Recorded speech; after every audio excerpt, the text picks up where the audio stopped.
मिंबर नूर पर जलवाबार सादात इज़ाम उलमाए ज़वील एहतराम हाज़रीन अहले सुन्नत व जमात, अस्सलामु अलैकुम व रहमतुल्लाहि व बरकातुहू। सलातु व सलामु अला रसूलिही सय्यिदिल इंसी वल जान व अला आलिहि वल इहसान। रहमानिर रहीम मिनल मुमिनीन।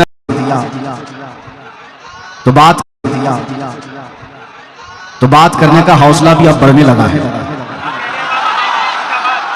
एक बात मैं आपको बताऊं, मैं जलसे नहीं कर रहा था। काफी दिनों से मेरी तबीयत को लेकर और कुछ मसाइल को लेकर बहुत कम जलसों में जा रहा था, लेकिन उड़ीसा वाले आए, मुंबई में मुलाकात भी किए। मैंने मना ही किया था, लेकिन घर जाने के बाद मेरी रूह ने झिझोड़ करके कहा जलसे बंद नहीं होना चाहिए, वरना मेरी रूह ने झिझोड़ करके ये कहा जलसे किया करो ताकि कुत्तों को पता चले शेर मरे नहीं है। कुत्ता से हमने तुम्हें दिखा दिया, अब कितना बोलोगे? और अच्छी तरह से तुम्हारी यहां पर दुर्गत बन गई है। 6 महीने 8 महीने गुजर गए, अब इसके बाद तो ठंडे पड़ी जाओगे। बहुतों को हमने यहाँ देखा है, आने के बाद सब गोशा नशीन हो जाते हैं। वो साहब तक मेरा पैगाम पहुंचता है तो मैं आज उनको जवाब दूंगा। तुम्हारी सोच के सांचों में ढल नहीं सकता, तुम्हारी सोच के सांचों में ढल नहीं सकता। जुबान काट लो, लहजा बदल नहीं सकता। मुझे भी क्या मोम का पुतला समझते हो? मुझे क्या मोम का पुतला समझते हो? तुम्हारी लौ से ये लोहा पिघल नहीं सकता। क्या कहना है? जिंदाबाद। इश्क रसूल सल्लल्लाहु ताला अलैहि वसल्लम की गर्मी लेकर जो चलता है, उसे किस बात का खौफ है, किस बात का डर है? कल भी हम यही कहते थे, खौफ ना रख रजा जरा, तू तो है अब्दे मुस्तफा, तेरे लिए अमान है, तेरे लिए अमान है। आज भी हम यही कहेंगे। मैं नौजवानों को एक बात बताने के लिए आया हूं। ऐ अजीजों, मैदान में बैठकर नारे लगाना यह अलग बात है। मुस्तफा करीम सल्लल्लाहु ताला अलैहि वसल्लम से इश्क का दावा करते हो तो ये इश्क बड़े इम्तिहान भी लेता है, ये मोहब्बत बड़े इम्तिहानात लेती है। अगर उन सारे इम्तिहानात के लिए तैयार हो तो लब्बैक का नारा लगाओ, वरना सारे नारे तुम्हारे सिर्फ दिखावे के हैं। तुम्हारा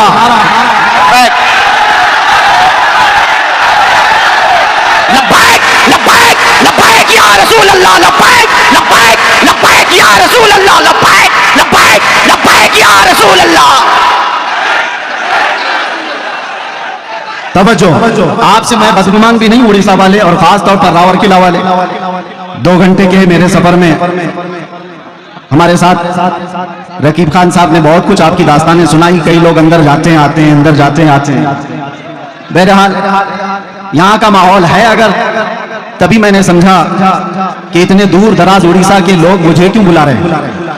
इसलिए कि बुज़दिल लोग जल्दी मुझे बुलाते भी नहीं। मेरे भाई, स्टेज पे बैठने से भी कई लोग कतराते हैं, वो अलग बात है। कुछ लोग नीचे सेल्फी ले लेंगे, स्टेज पर बैठने के लिए मैंने महसूस किया है कई लोग डरते हैं कि कहीं हम पर भी केस ना हो जाए। आपको पता है, करीब में 1.5 साल पहले की बात है, उत्तर प्रदेश में एक मौलाना साहब हमारे साथ बैठे, लब्बैक लब्बैक लब्बैक कह रहे थे। दूसरे दिन उनको थाने बुला लिया गया। वो डरे सहमे हुए गए। जो भी रिपोर्ट हुई, रात को मुझसे कहने लगे फोन पर कि हज़रत मेरे साथ तो ऐसा हो गया, ऐसा हो गया, ऐसा हो गया। ये मेरे तो अंदर जाने से पहले की बात। मैंने उनसे कहा था, मौलाना अभी शर्मिंदगी किस बात की, थाने बुलाया गया तो फख्र करो, चोरी पे नहीं बुलाया गया, अपने नबी के नाम पर बुलाया गया है। किस बात कर रहे हैं? इसीलिए मैंने कैद खाने में अंदर बैठ करके एक कलाम लिखा था जिसका ये शेर था, फख्र है इस बात पर कैदी बना हो उस नाम पर, फख्र है इस बात पर कैदी बना उस नाम पर, ये तो है सुन्नत बिलाली बन गई किस्मत मेरी, ये तो है सुन्नत बिलाली बन गई किस्मत मेरी। बेड़ियां हाथ में क्या गर्दन में भी डाल दो आप, है उन्हीं के नाम का सब जिंदगी और मौत मेरी। इसलिए करता है झूम कर सलमान, अब कैद थी ना जेल था, जेल थी ना कैद थी, बढ़ गई थी बस इज्जत मेरी। ये एक रिहर्सल था। कैद थी ना जेल थी, मरनी थी बस इज्जत मेरी। अल्लाह करीम किस रास्ते से गुजारता है और कहां तक पहुंचता था। हम तफसीर पढ़ते थे कुरान अजीम में, सूरह यूसुफ को सैयदना यूसुफ अलैहिस्सलाम के भाइयों ने कुएं में डाला था, लेकिन अल्लाह करीम ने इंतजाम फरमाया, वो निकाले गए, बाजार मिस्र में बेचे गए, फिर जेल भी गए। तकरीबन 10 साल से ज्यादा जेल काटी, बगैर किसी गुनाह के, बगैर किसी जुर्म के। सबर आसान नहीं होता मेरे अजीजों, जेल के अंदर एक दिन जो साल भर के बराबर लगता है। उस नबी को याद करके, बाहर रह करके वो फील नहीं कर सकते थे कि कैसा कैद काटा होगा बगैर जुर्म के। और उसके बाद वापस आते ही रब तबारक व तआला ने उनको वजीर आजम की कुर्सी पर बिठा दिया। जेल से निकले सीधे बादशाह के वजीर आजम की कुर्सी पर। ये मरहले होते हैं। रब तबारक व तआला फरमाता है वकज़ालिक मक्कन्ना लियूसुफ फिल अर्द, इसी तरह से हमने जमीन में यूसुफ को तक़वियत दी, करार दिया। ये रब के फैसले हैं। इसीलिए मैं कहता हूं मुझे जरा बराबर भी आर और ऐब महसूस नहीं होता। जेल में जाकर के आने वाला मुंह छुपाकर घूमता है, वो डर डर करके घूमता है, इज्जत चली गई, जेल चले गए थे। कसम रब्बे जुल जलाल की एक दिन भी ऐसा ख्याल नहीं आया, एक दिन भी ऐसा ख्याल नहीं आया। बल्कि मैं दुनिया को ये दिखाता हूं ये दीवानों का हुजूम क्यों है। आज दुनिया सेलिब्रिटीज को देखने के लिए भीड़ लगाती है, और ये दीवानी उम्मत है मुस्तफा के कैदी को देखने के लिए भीड़ लगाती है। मिजाज कुछ और है, उम्मत का मिजाज कुछ और है।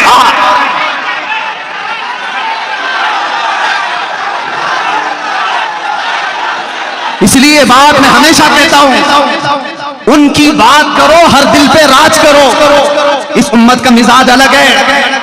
यहाँ सिर्फ चमकने वाले चेहरे और लाली पाउडर के दीवाने ही नहीं मिलते। हो सकता है हमारे जवान थोड़े इंटरटेनमेंट के चक्कर में ग्लिमर की दुनिया के पीछे भाग जाते होंगे, लेकिन इनका दिल चीर करके देखो तो इस ग्लिमर को ये किसी ना किसी दिन लात मारते हैं, और फिर ये कहते हैं अपना सब कुछ गुंबद खजरा कल भी था और आज भी है, मेरे नबी से मेरा रिश्ता कल भी था। और बस इस ईमान की बका मैं चाहता हूं मेरे अजीजों, तुम्हारे सीने में ये धड़कन बाकी रहे, ये इश्क़ मुस्तफा की लौ जलती रहे, और तुम्हारी जिंदगी इसी तरह बरकरार रहेगी। हजार मीटिंगें करने दो खुफिया तरीके से तुम्हें मिटाने के लिए, इस्लाम को खत्म करने के लिए बड़े बड़े मंसूबे बनाने दो, तंजीमें बनाने दो, सारी तैयारियां कर लेने दो, हथियार खरीद लेने दो, सब चीजें हो जाने दो, लेकिन एक बात याद रखना, इश्क़ मुस्तफा सल्लल्लाहु तआला अलैहि वसल्लम की गर्मी राई के दाने के बराबर भी तुम्हारे सीनों के अंदर मौजूद होगी, तो सारी दुनिया की ताकत मिलकर के भी तुम्हारा चेहरा देखने की हिम्मत नहीं कर सकेगी, जिंदाबाद नहीं ला सकेगी। इसीलिए तो इकबाल ने कहा था टल न सकते थे जंग में अगर हार जाते थे, पांव शेरों के भी मैदान से उखड़ जाते थे,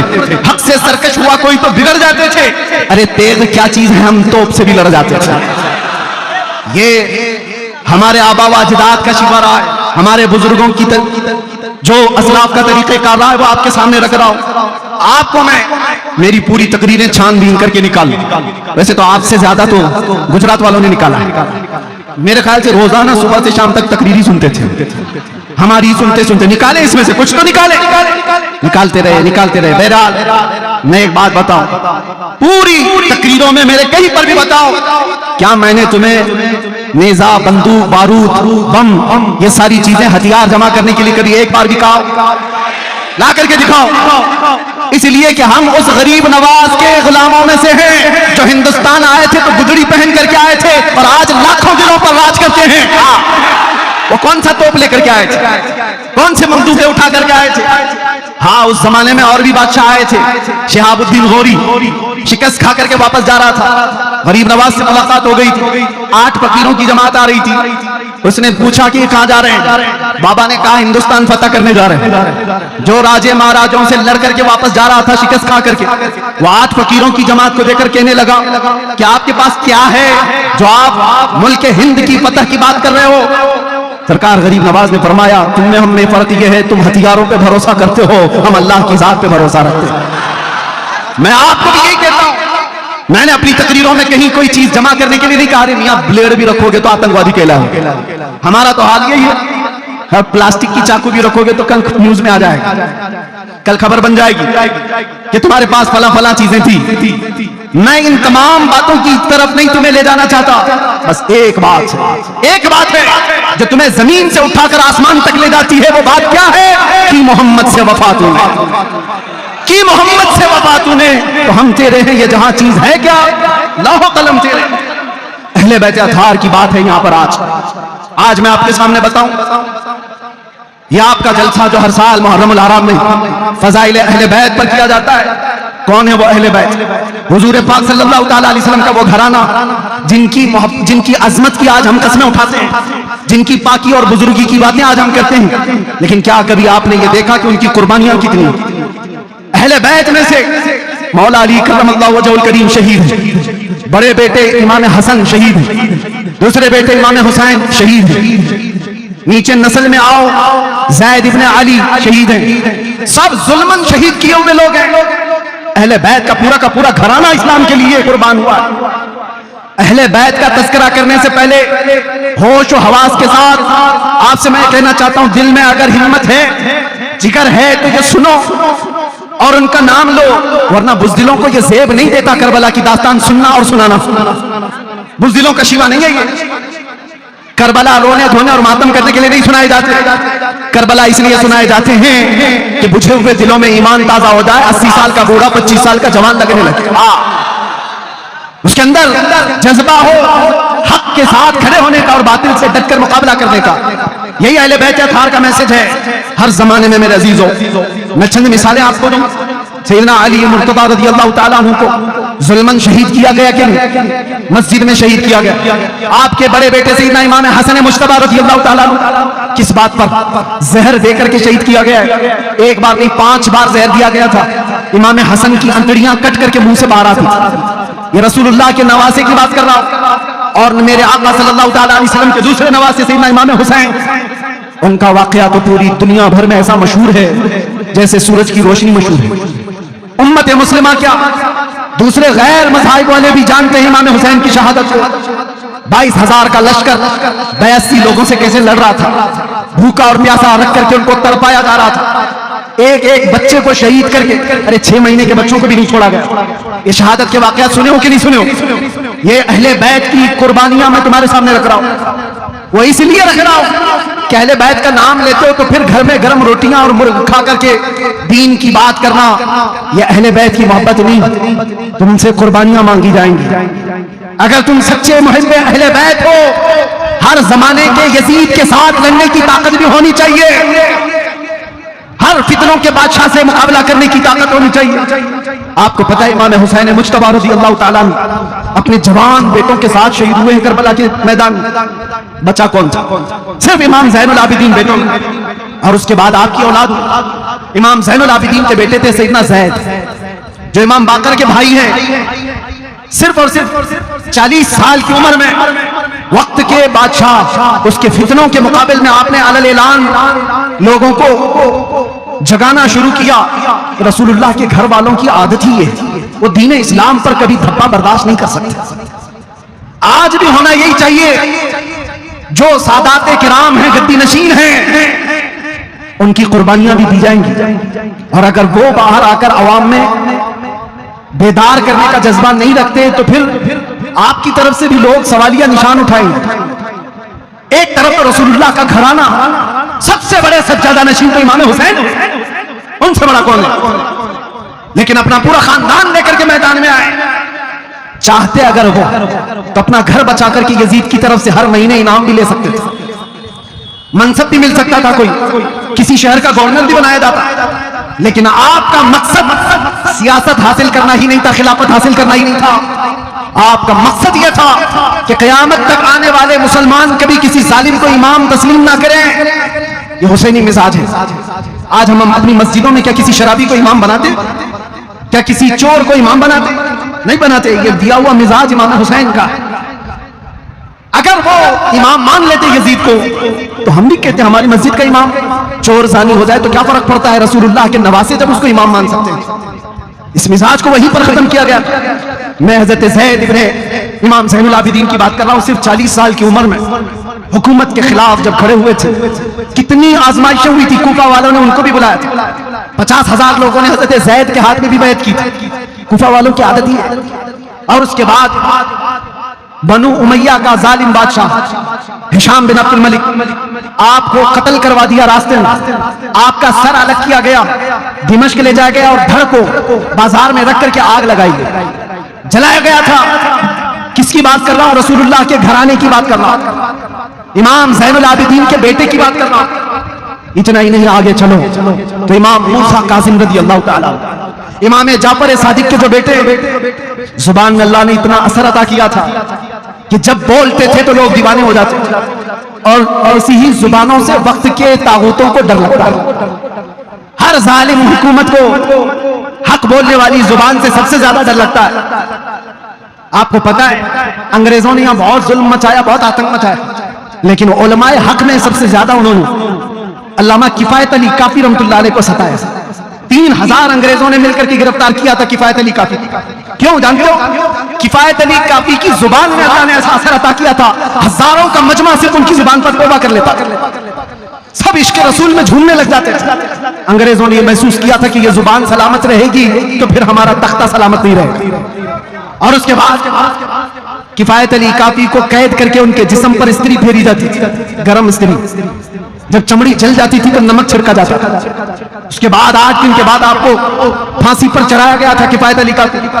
ये मिसाल इसलिए दे रहा हूं, हर जमाने में हक बोलने वाली जुबान, इससे डर लगता है हुकूमत वक्त को।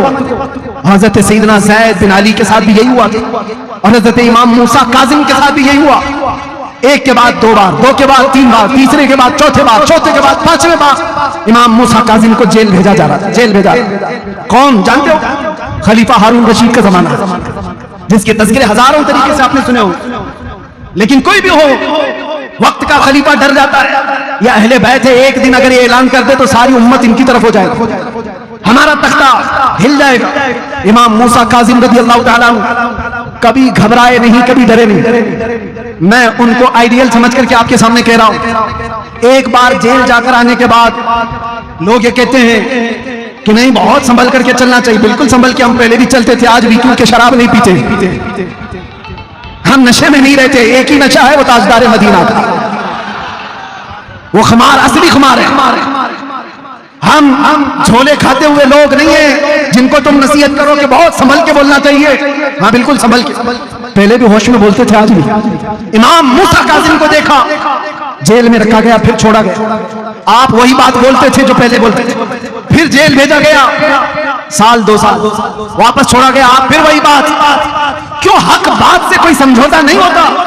इसीलिए तो मैंने शुरू में ही ये शेर कहा, हमारा ये शिवा है, हमारे बुजुर्गों का, अहले बैत का ये शिवा है जो मैंने शेर पढ़ा है। तुम्हारी सोच के सांचों में ढल नहीं सकता, जुबान काट लो, लहजा बदल नहीं सकता। ये सिर्फ मेरी बात नहीं, ये हमारे इमामों की बात है, इमामों की बात है। हर आलिम रब्बानी हक गो ये कहता रहा। बहुत दूर क्या, माजी करीब में जाएंगे तो शहजादे आला हजरत सैयदना सरकार मुफ्ती आजम हिंद के जमाने में हिंदुस्तान में एक डिक्टेटरशिप, एक इमरजेंसी हुकूमत कायम हुई थी। आपको पता होगा, बूढ़े लोगों को पता है, जवान लोगों को कहा, हम भी नहीं पैदा हुए थे। लेकिन उसका जमाना बताया जाता है, इंदिरा गांधी ने सारा होल एंड सोल अपने हाथ में रखा है, सारी चीजें कंट्रोल में। कोई आवाज उठाए तो मारो, अंदर करो। ये आज थोड़ी ना हो रहा है, इससे पहले कांग्रेस ने भी ये सब किया है, अंदर डालो जो भी बोलता है।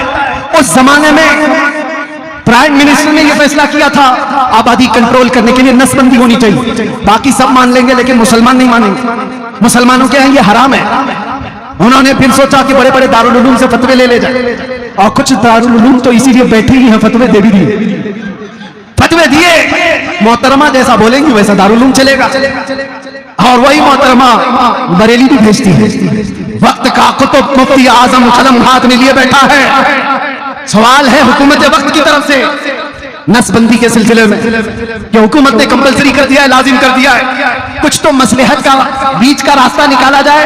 मुफ्ती आजम हिंद ने कहा 1400 साल क्या 14,000 साल भी हो जाए, शरीयत मुस्तफा में एक बाल बराबर भी तब्दीली नहीं आ सकती। कल भी नसबंदी हराम थी, आज भी नसबंदी हराम है। जानते हो मुस्तफा रजा का ये फतवा मुफ्ती आजम का जब निकला था तो प्रेस तक जला दिया गया था बरेली का।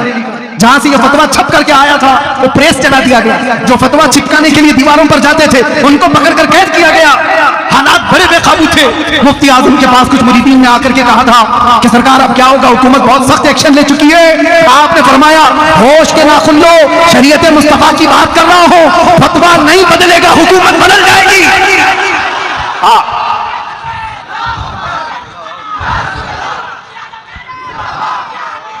आपने तारीख अगर पढ़ी हो तो उठाकर देख लेना, उस मर्दे कलंदर की जुबान से निकले हुए अल्फाज से ज्यादा दिन तक नहीं चली इमरजेंसी, इमरजेंसी इमरजेंसी में चली गई, बहुत इमरजेंसी में चली गई। और उसके बाद आज क्या हाल है बेचारे, इधर से कोई उठाए तो उधर का हाथ टूट जाए, उधर का हाथ पकड़ो तो इधर का पांव टूट जाए, यह हाल है। मैं आपसे कहता हूं एक बात हमेशा याद रखो, उस जमाने में भी मौलवी थे, मौलाना थे, बहुत सारे लोग थे जो उनकी हाँ में हाँ मिला करके मसलहतों की बात कर रहे थे। आज मुझे भी कहते हैं हालात बड़े नाजुक हैं, आप क्या बारूद के ढेर पर उम्मत को लाकर खड़ा करना चाहते हैं? जरा संभल के बोलिए। मैं उनसे कहता हूं याद रखना, बातिल के तलवे चाटने वालों की तारीख नहीं लिखी जाएगी, आंखों में आंखें मिलाकर बात करने वाले की तारीख क़यामत तक जिंदा रखी जाएगी।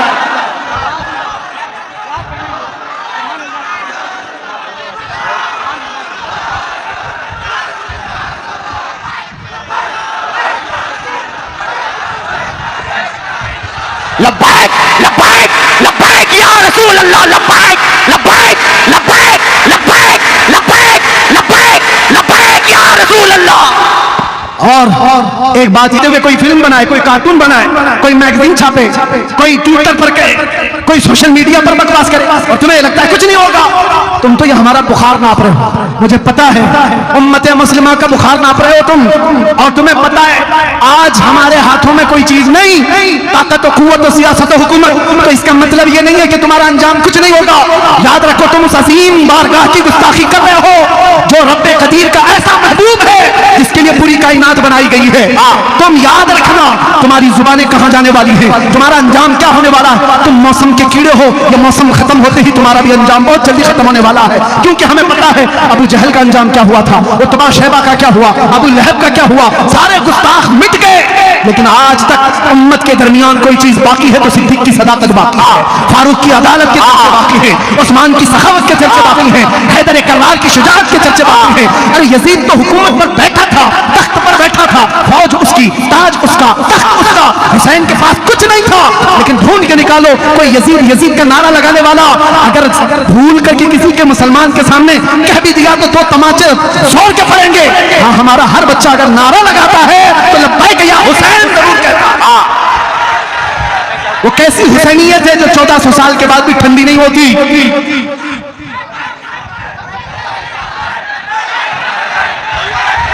लब्बैक या हुसैन, लब्बैक या हुसैन, लब्बैक या हुसैन, लब्बैक या हुसैन, लब्बैक या हुसैन। कुछ लोगों को यहां मैं ये बता दूं, क्यों यहां तुम लब्बैक लब्बैक क्यों कहते हो, क्यों कहते हो? और अपनी ही जमात में कुछ गद्दारों को इस बात से तकलीफ है, वो ये समझते हैं ये किसके लिए बोला जा रहा है, हुसैन के लिए, वो तो मर गए माअज़ल्लाह। और तुम उनको कह रहे हो आए हुसैन हम हाजिर हैं, तुमने समझा ही नहीं हुसैन को। वो जो टुकड़े तुमने मैदान करबला में देखे, जाओ जरा जुबान खोलो, कुरान भी तुम्हें थप्पड़ लगाएगा। ला तक़ूलू लिमन युक़तलू फी सबीलिल्लाहि अमवात, अल्लाह की राह में जो मारे जाए उन्हें मुर्दा ना कहो, वो जिंदा है। तुम्हें उसका शऊर नहीं। एक बात मैं आपको बताऊं मेरे अजीज, मरने से कभी डरना मत। मौत आएगी कि नहीं आएगी? अरे मुसलमान के लिए मौत तोहफा है। इधर आंख बंद हुई उधर मुस्तफा की जियारत। डरे वो जिसकी आंख बंद होने के बाद जलना है जलना है जलना है जलना है। इधर आंख बंद हो उधर मुस्तफा की जियारत हो, उसके लिए तोहफा नहीं है तो क्या? मौत खौफनाक हादसा नहीं, खूबसूरत तोहफा। अल मौत जस्रुन यूसिलुल हबीब इलल हबीब। मौत एक ब्रिज का नाम है, एक हबीब को दूसरे हबीब से मिला देती है। अब आपको मैं एक बात को कुरान का फलसफा तो समझो। एक जगह कुरान कहता है इन्नका ला तुस्मिउल मौता वला तुस्मिउस सुम्म दुआ। ऐ रसूल आप इनको नहीं सुना सकते, ये मुर्दा है। किसको कह रहा है कुरान? अबू जहल, उतबा, शैबा, ये जो जिंदा थे जमाने में, खा रहे हैं, पी रहे हैं, उठ रहे हैं, बैठ रहे हैं, बाजार में जा रहे हैं, सबसे बातचीत कर रहे हैं, और कुरान कहता है ये मुर्दा है। ऐ रसूल आप इनको नहीं सुना सकते, ये गूंगे बहरे मुर्दा है। और एक तरफ मैदान करबला, मैदान उहद, मैदान खंदक, मैदान बदर टुकड़े हो चुके हैं सहाबा के, और कुरान कह रहा है ला तक़ूलू लिमन युक़तलू फी सबीलिल्लाह, इनको मुर्दा मत कहो, इनके टुकड़े हो गए। कुरान कहता है इनको मुर्दा ना कहो। और जो चल फिर रहे हैं उनको कह रहा है ये मुर्दा है। क्या है? चल रहा है, फिर रहा है, बोल रहा है, चल रहा है, वो मुर्दा है। कट गया है टुकड़ों में, वो जिंदा है। कुरान का फैसला क्या है? यहां से मैं समझाना चाहूंगा, मौत और हयात चलने फिरने का नाम नहीं। ये हयात सिर्फ चलने फिरने का नाम नहीं, और मौत सिर्फ और सिर्फ रूह निकल जाने का नाम ही नहीं। कुरान के फलसफे के मुताबिक इश्क़े रसूल में जो मर जाता है वो जिंदा है, और बेइश्क़े मुस्तफा जो चलता फिरता रहे वो मुर्दा है। वो मुर्दा है।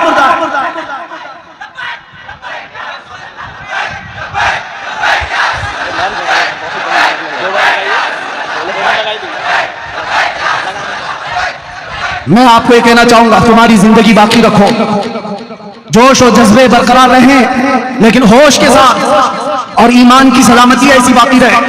ऐ नौजवानों, बड़े अदब के साथ मैं भीख मांगते हुए कहता हूं, ऐ नौजवानों, एक छोड़ा था, आ जाओ उस रास्ते पर। तुम आज ये वावेला क्यों मचा रहे हो? फला उठा गुस्ताखी कर रहा है, फला उठा गुस्ताखी कर रहा है। क्या बर्दाश्त होती है तुमसे गुस्ताखी? क्या अपने नबी की शान में गंदी भड़कियां सुनने को तैयार हो? नहीं तैयार हो तो इनका मतलब सिर्फ और सिर्फ मुकाबला नहीं, बदलो तो अपने आप। ये तुम्हारे से दुश्मनी करते हुए तुम्हारे नबी तक पहुंच गए। सुनो, तुम उम्मत मुस्तफा हो जिसको कुरान खैर उम्मत कह रहा है। कुरान खैर उम्मत कह रहा है। तुम सबसे बेहतरीन उम्मत हो, सबसे बेहतरीन उम्मत। आज चूड़ियां पहनेगी, बालियां पहनेगी, चोटियां रखेगी, फटी जीन्स पहन करके अपने जिस्मों का तमाशा करेगी। खैर उम्मत ये नहीं है। खैर उम्मत को देखो, जाओ 19 साल का जवान बेटा हुसैन का 3 दिन से प्यासा है, लड़ते लड़ते घोड़े पर थक गया, फिर भी वापस आकर अपने बाबा से ये नहीं कहता कि मैं बाहर जाऊं, मेरी तो मंगनी भी हुई, मेरी तो शादी बाकी है अभी, मैं भी तो अपनी जिंदगी गुजारूं। नहीं, अपने 56 साल बाप को उठने नहीं दिया खीमे से। अपने जवान 19 साल की बात कर रहा हूं, 19 साल के जवानों ने मौला हुसैन से कहा था, बाबा जब तक हमारे जिस्म में खून का आखिरी कतरा भी बाकी है, हम आपको अपने हाथ में तलवार उठाने नहीं देंगे, हमारी जिंदगियां जब तक है। तुम क्या जवाब दोगे उन नौजवानों को कयामत के दिन, अगर वो हुसैन के बेटे कयामत के दिन खून में लथपथाएं और तुमसे पूछें हमने 19 साल जवानी, 22 साल जवानी इस्लाम के लिए कुर्बान की, तुम क्या कर रहे थे उस वक्त?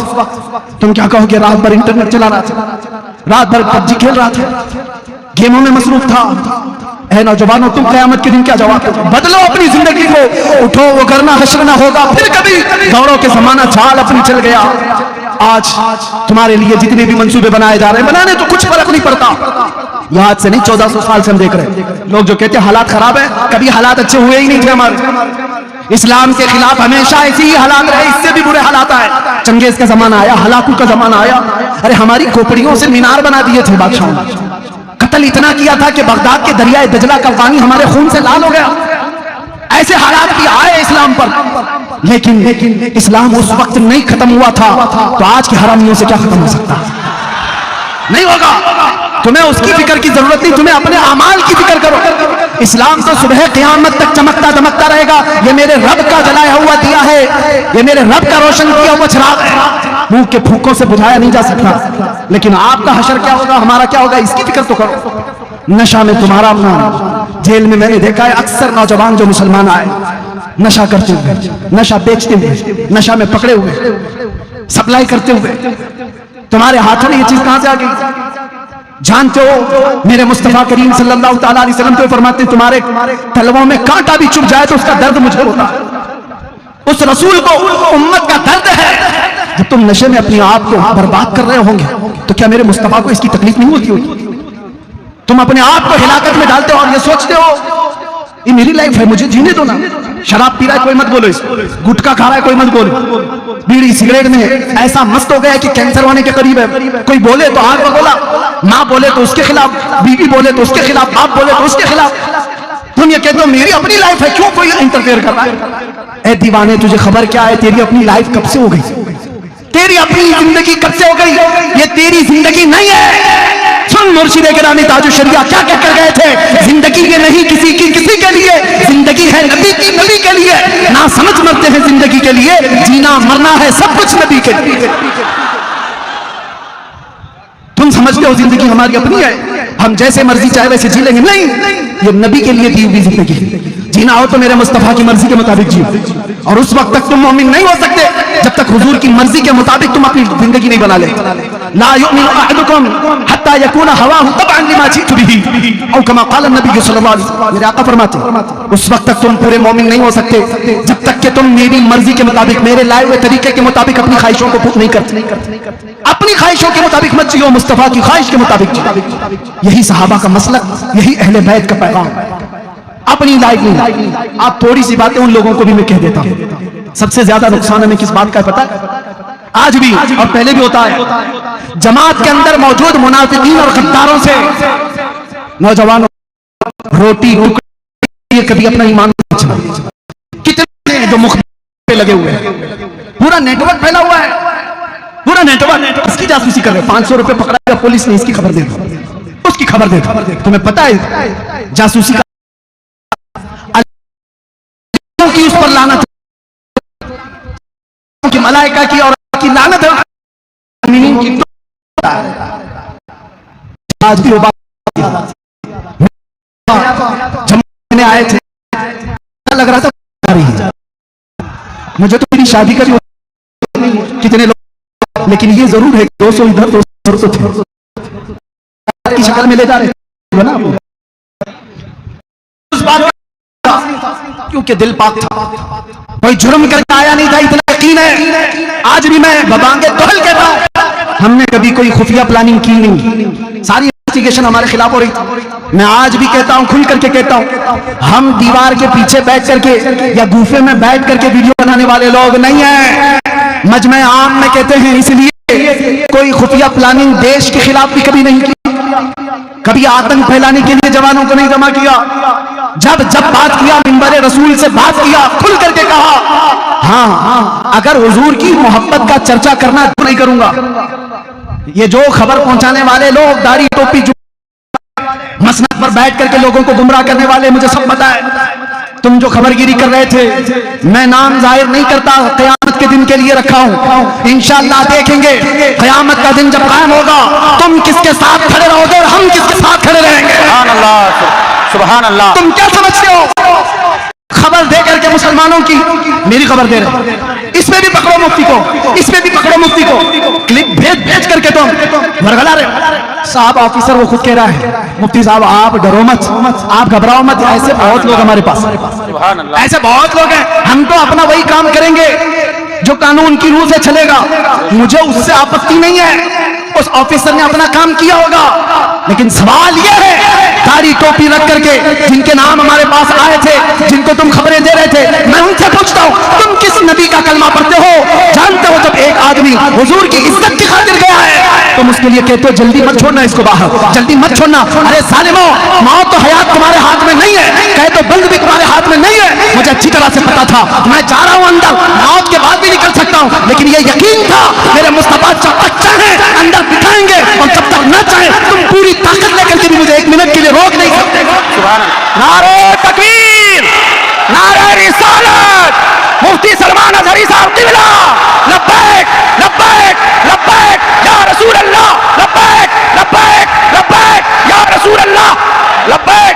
एक शेर हजरत के नाम, मर्द हक बातिल से हरगिज़ खौफ खा सकता नहीं, सर कटा सकता है मगर सर झुका सकता नहीं। और कत्ले हुसैन, अरे कत्ले हुसैन असल में मर्गे यजीद है, इस्लाम जिंदा होता है हर करबला के बाद। लब्बैक लब्बैक या रसूल अल्लाह, लब्बैक लब्बैक। माशाअल्लाह, बहुत खूब। आपके इख्तियार में इसलिए इतना जज्बा आ गया, दर्द होता है मेरे अजीजों, मैं इतने जज्बे के साथ बोलने का सिलसिला भी वैसे रोक चुका हूँ। तबीयत अगरचे संभल नहीं पाती, 8 महीने पत्थरों पर सुलाकर मेरी कमर को तुमने तोड़ दिया और उन्हें लगता है कि टूट गया। मेरे अजीजों, जिस्म टूटने से जुबान नहीं टूटती है, और जुबान टूट जाए होश नहीं टूटता, और होश टूट जाए तो ईमान कभी नहीं टूटता। सुभान अल्लाह, सुभान अल्लाह। वो तो मेरे नबी का दिया हुआ है, वो संभाला हुआ आमिना के लाल का है। और मैं उनसे कहता हूं, नबी के नाम की रोटियां खाने वाले, नबी के नायब और नबी के आशिकों के साथ गद्दारी ना करो, गद्दारी ना करो। अनकरीब तुम्हारे पूरे चूल्हे हिलाए जाएंगे। तुमने जो मुनाफिकत की है, इस्लामी लिबास पहन करके जो जितने भी गद्दार मुनाफिक हैं, आप देखना, याद रखना, चंद दिनों के बाद ये ऐसे बेनकाब होंगे कि अल्लाह तबारक व तआला जलील और रुस्वा करके इनको मारता है। ये कानून फितरत है। जो इधर इस तरह की हरकतें करते हैं वो बहुत जल्दी रुस्वा होते हैं, जिसको आम मुहावरे में हम क्या कहते हैं, धोबी का कुत्ता ना घर का ना घाट का। ये होगा। और हमने नहीं देखा है लखनऊ का वो कुत्ता जो धर्म बदल लिया था, नाम भी बदल लिया था, कहां चला गया? 2 साल हो गए, दिखता ही नहीं। सारे मीडिया वाले हौद कुर्सी पे बिठाते थे, साहब आप तो धर्म परिवर्तन करके आए हो, मुसलमानों को वर्गलाने के लिए कि एक बदला तो हजारों बदलेंगे। उसको देखकर तो कोई कीड़ा भी नहीं बदलता।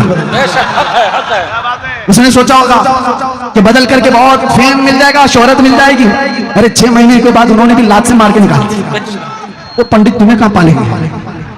तू वैसे ही बदला हुआ आदमी जो अपने दीन का नहीं रहा, वो हमारा क्या रहेगा? छोड़ दिया गया। आपने देखा है ना, आपने देखा है। मैं नाम इसलिए नहीं जिक्र करता कि ये मिंबर पाक है, सुभान अल्लाह, पाक है, पाक रसूल का जिक्र है। शैतानों का जिक्र सिर्फ लानत के लिए होता है। लेकिन आपको याद दिलाने के लिए कह रहा हूं, बदल लिया क्या हुआ? क्या इस्लाम में खलबली मच गई? हर कोई बदलने लगा? कुछ नहीं हुआ। बुरा तो तेरा हुआ।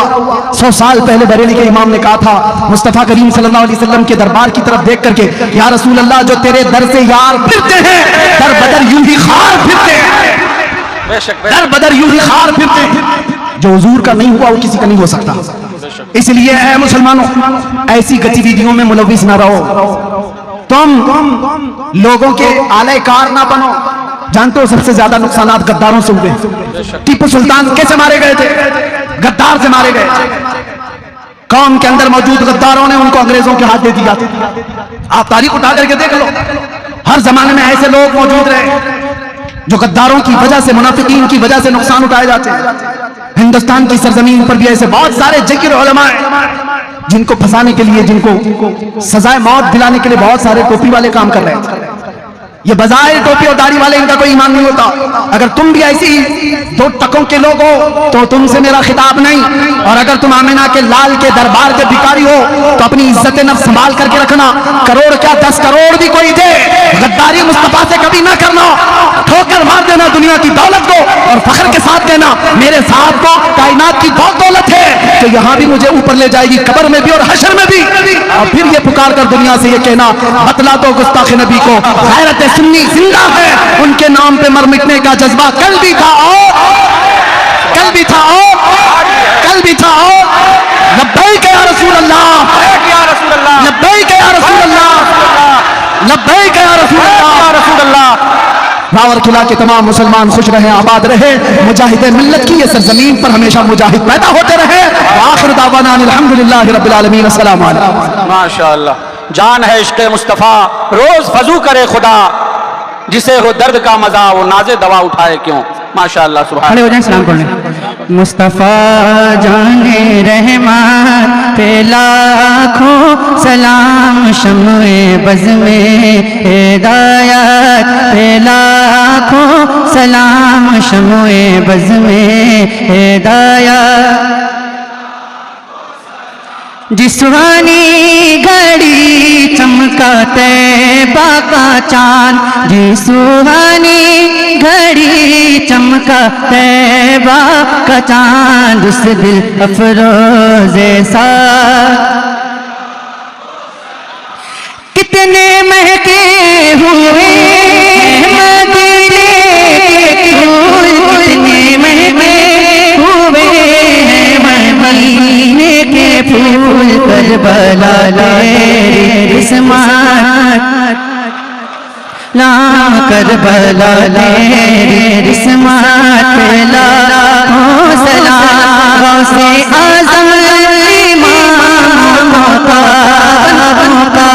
गौसे आज़म इमामों का, बनका जलवे शान कुदरत ला हो सलाम, जलवे शान कुदरत। ख्वाजा ख्वाजा ख्वाजा ख्वाजा ये बेकसा फजर दीनो मिल्लत को सलाम फजर दीनो मिल्लत डालती कल्ब में अज़मत मुस्तफा डालती कल्ब मुस्तफा सैयदी आला हज़रत लाखों सलाम सैयदी आला